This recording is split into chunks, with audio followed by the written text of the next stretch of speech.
All right, welcome everybody. I'm Wes Warren. I'm here with Greg Stanley, and today's question is about financial investing. Obviously, Whitehall's been a major part of dental advice in terms of financial, keeping doctors' nose clean for 40 years. And the question is, with all the turmoil, all the different choices they've got out there, and things just seem to be going up. What are the real risks in terms of what they invest in, and what are they really risking, Greg? Well, we really just have a little time today. We don't, we can't go on forever, but when you talk about risk, there's some that aren't readily noticeable. In other words, you don't really see them. A lot of doctors, most of the ones I know, they've got their hand to the plow. I mean, they're treating patients, working, building the practice, marketing, they're doing all these things.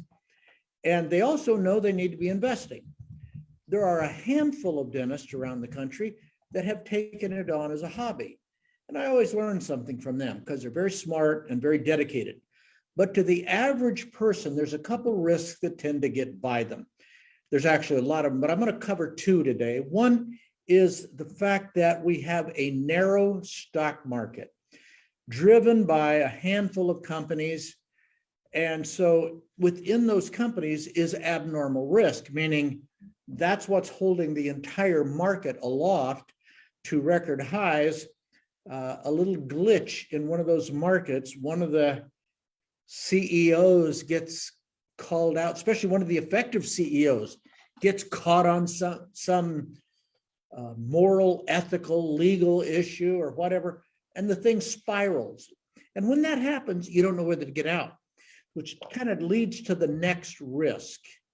And that's a hidden risk. It's timing. Let me explain. Again, to the uninitiated, you pick an investment because everybody else is. That's what drove it up to begin with. So everybody else is jumping into something, and you're thinking, can they all be wrong at once? Well, it's good until it's not. In other words, you need to know when to get out. That's timing.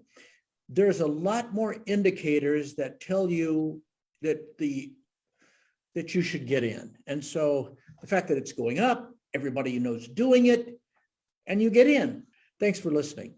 Thanks for listening.